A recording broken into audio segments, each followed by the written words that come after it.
Shri Stephen Devasi, വളരെ വിഷമമുണ്ടാകുന്ന ഒരു വാർത്തയാണ് പുറത്തു വന്നിരിക്കുന്നത്. നമ്മളെല്ലാവരും ദുഃഖത്തിൽ തന്നെയാണ്. ഈ ഘട്ടത്തിൽ തങ്ങളുടെ മാനസികാവസ്ഥ പരിഗണിച്ചുകൊണ്ട് തന്നെ ചോദിക്കുകയാണ്, എങ്ങനെയാണ് നമ്മൾ ഈ പി ജയചന്ദ്രൻ എന്ന ഭാവഗായകനെ, നമ്മുടെ പ്രിയപ്പെട്ട ഗായകനെ ഈ ഘട്ടത്തിൽ ഓർത്തെടുക്കുന്നത്?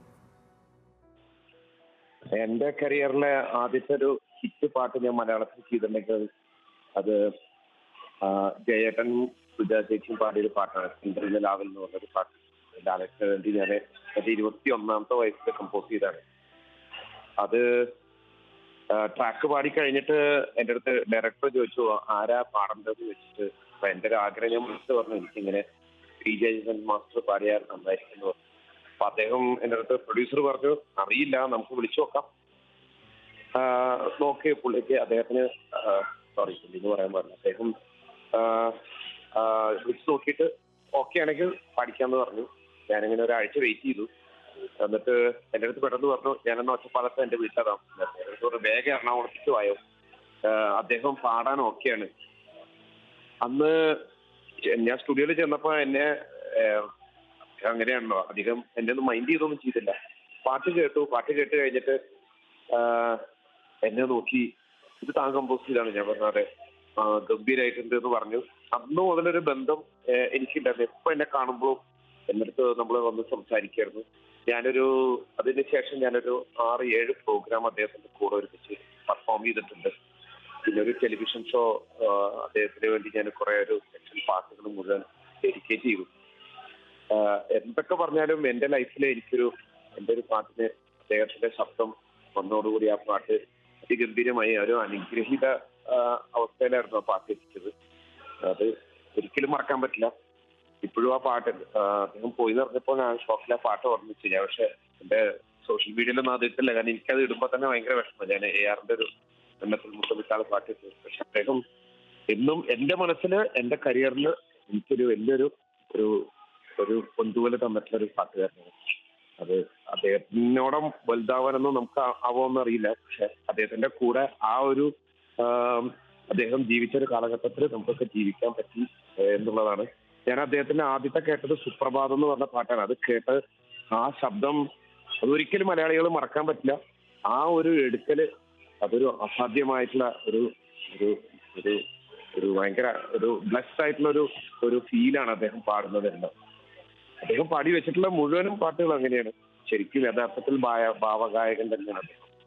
നമുക്ക് വലിയൊരു മിസ്സിംഗ് ആണ് മലയാളത്തിൽ എന്നല്ല, ഇന്ത്യൻ സിനിമാ സംഗീതത്തിന് വലിയൊരു മിസ്സിംഗ് ആയിരിക്കും ജയചന്ദ്രൻ ചേട്ടന്റെ ഈ ഒരു പ്രഖ്യാപനം. സ്റ്റീഫൻ, മറ്റൊരു കാര്യം കൂടി ഈ ഘട്ടത്തിൽ താങ്കളോട് ചോദിക്കുകയാണ്. കാരണം പലപ്പോഴും പി ജയചന്ദ്രനെ ഒരു വിമർശനാത്മകമായി സമീപിക്കുന്ന ആളുകളൊക്കെ സൂചിപ്പിച്ചിട്ടുള്ള അദ്ദേഹത്തിന് പുതിയ പാട്ടുകളോട്, പുതിയ പാട്ട് രീതികളോടൊക്കെയുള്ള ഒരു വൈമുഖ്യതയൊക്കെയാണ്. പക്ഷേ പല പുതിയ പാട്ടുകാരോടും സംവിധായകരോടും സംഗീത സംവിധായകരോടും വളരെ കൃത്യമായി തന്നെ വളരെ മിങ്കിൾ ചെയ്ത് ഇടപെടുകയും അതിനനുസരിച്ച് പാട്ടുകൾ ചിട്ടപ്പെടുത്തുകയും ഇപ്പോൾ ഏറ്റവും ഒടുവിൽ എന്ന് നിൻ്റെ മൊയ്തീൻ ഉൾപ്പെടെയുള്ള പാട്ടുകളിലേക്കൊക്കെ എത്തുമ്പോൾ പോലും, അല്ലെങ്കിൽ ഞാനൊരു മലയാളി പോലുള്ള പാട്ടുകളിലേക്കൊക്കെ എത്തുമ്പോൾ, സമീപകാലത്തേക്കൊക്കെ എത്തുമ്പോഴും അദ്ദേഹം സഞ്ചരിച്ച് വന്ന, അദ്ദേഹത്തിൻ്റെ കൂടെ വർക്ക് ചെയ്ത് വന്ന ആളുകളെ പരിശോധിച്ചാൽ അവർ ആ കാലഘട്ടത്തിലൊക്കെ തന്നെ വലിയ ലെജൻഡറി ആയിട്ടുള്ള സംഗീത സംവിധായകരോടൊപ്പവും അതോടൊപ്പം തന്നെ നവാഗതരായ സംഗീത സംവിധായകരോടൊപ്പം ഒക്കെ പ്രവർത്തിച്ചിട്ടുള്ള ഒരാളാണ്. അദ്ദേഹത്തിന് ചില നിഷേധാത്മക സ്വഭാവങ്ങളുണ്ട് എന്നൊക്കെയുള്ള ചില വിമർശനങ്ങളൊക്കെ നിലനിൽക്കുന്നുമുണ്ട്. അപ്പോൾ ആ ഒരു രീതിയിൽ കൂടി പരിശോധിക്കുകയാണെങ്കിൽ അദ്ദേഹത്തിൻ്റെ ആ ഒരു നിലപാടിനെ എങ്ങനെയാണ്, അല്ലെങ്കിൽ ആ ഒരു യാത്രയെ, ആ ഒരു കൈവഴിയെ എങ്ങനെയാണ് താങ്കൾ നോക്കിക്കാണുന്നത്? നമുക്ക് നമ്മുടെ പേഴ്സണൽ സ്വഭാവവും നമ്മുടെ ദൈവം നമുക്ക് തന്നിട്ടുള്ള ഒരു കഴിവെന്ന് വെച്ചാൽ നമുക്ക് ഒരിക്കലും ബന്ധപ്പെടുത്താൻ പറ്റില്ല. അങ്ങനെയാണെന്നുണ്ടെങ്കിൽ എന്തോരം കലാകാരന്മാർക്ക് എന്തോരം അവരവരുടെ വീക്ക്നെസ്സും അവരവരുടെ പ്രശ്നങ്ങളും ഉള്ള ആൾക്കാരാണ്. പക്ഷെ ചിലര് കലാകാരന്മാർ എങ്ങനെയാ വെച്ചാൽ ഒരിക്കലും അവരെപ്പോഴും ഒന്നെങ്കിൽ അവരുടെ കഴിവോ അവർ ചെയ്യുന്ന കർമ്മങ്ങളോ ഭയങ്കര അപ്ഡേറ്റഡ് ആയിരിക്കും. അത് അവരെ പോലും അറിയില്ല. അതുകൊണ്ടാണ് ചില കലാകാരന്മാര് മിക്ക ഇതേപോലെയുള്ള കലാകാരന്മാർക്ക് അവരുടെ പേഴ്സണൽ അവരുടെ വിഷയങ്ങളോ അതുണ്ടെങ്കിൽ പോലും അവര് ഇപ്പൊ പ്രത്യേകിച്ച് ജയചേട്ടൻ മൈക്കിന്റെ മുമ്പിൽ വന്നു കഴിഞ്ഞാൽ നമ്മൾ പിന്നെ ഒന്നും ഓർക്കില്ല അദ്ദേഹത്തിന്. ആ പാട്ടുകൾ കേൾക്കാനായിരിക്കും ആഗ്രഹം. അത് നമുക്കൊന്നും ഓരോരുത്തരെ നമുക്ക് വിലയിരുത്താൻ പറ്റില്ലല്ലോ. പ്രത്യേകിച്ച് ഒരിക്കലും ഒരു കലയെ നമുക്ക് വിലയിരുത്താൻ പറ്റില്ല. അദ്ദേഹം ഒരു കാലത്തിന് മുന്നേ പോയിക്കൊണ്ടിരിക്കുന്ന ആളാണ്. അപ്പോ എന്തൊക്കെ പറഞ്ഞാലും ആ ശബ്ദം, ആ പാട്ട് കേട്ട് കഴിഞ്ഞാൽ നമ്മുടെ മനസ്സലിയും. അത് ചില കലാകാരന്മാർക്ക് ദൈവം അങ്ങനെ കൊടുക്കുന്ന ഒരു വലിയൊരു ഒരു അദൃശ്യമായ ഒരു ശക്തിയാണത്.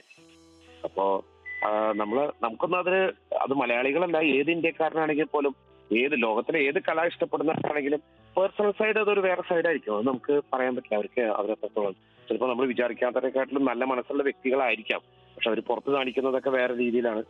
പക്ഷെ എന്തൊക്കെ പറഞ്ഞാലും ആർട്ട് അല്ലെങ്കിൽ മ്യൂസിക് അല്ലെങ്കിൽ ഏതൊരു ആർട്ട് വരുമ്പോഴും നമുക്ക് ബാക്കിയെല്ലാം മറന്ന് ഒരു കല ഇഷ്ടപ്പെടുന്ന അല്ലെങ്കിൽ ആർട്ടിനെ ഇഷ്ടപ്പെടുന്ന ഒരാളാണെങ്കിൽ ആ ബാഹ്യമായ സ്വഭാവങ്ങളോ കാര്യങ്ങളോ ഒന്നും നമ്മുടെ മനസ്സിൽ നിൽക്കില്ല. എനിക്കങ്ങനെയാണ്. ഞാൻ അതേ കാര്യങ്ങളൊന്നും എനിക്ക് ചിന്തിക്കാൻ പോകുന്നില്ല. അദ്ദേഹത്തിന്റെ പാട്ട് കേൾക്കുമ്പോൾ വേറെ ഒന്നും നമുക്ക് ചിന്തിക്കേണ്ട ആവശ്യമില്ല എന്നാണ് എനിക്ക് തോന്നുന്നത്. നമ്മൾ ശരിക്കും അത് പ്രാക്ടീസ് ചെയ്യേണ്ട ഒരു കാര്യമാണ്. അല്ലെങ്കിൽ അവരവരുടെ സ്വഭാവം നോക്കിയിട്ട് നമ്മൾ പാട്ടോ അല്ലെങ്കിൽ സംഗീതമോ അല്ലെങ്കിൽ ഡാൻസോ എന്ത് നോക്കുകയാണെങ്കിലും നമുക്ക് ആസ്വദിക്കാൻ പറ്റില്ല. ആസ്വാദകർ ശരിക്കും പറഞ്ഞു കഴിഞ്ഞാൽ അത് ഇതിനതീതമാണ്, അല്ലെങ്കിൽ കലാകാരൻ ഇതിനതീതമാണെന്ന് ഞാൻ. വളരെയധികം നന്ദി ശ്രീ സ്റ്റീഫൻ ദേവസ് ഈ ഘട്ടത്തിൽ നമ്മളോട് പ്രതികരിച്ചതിന്.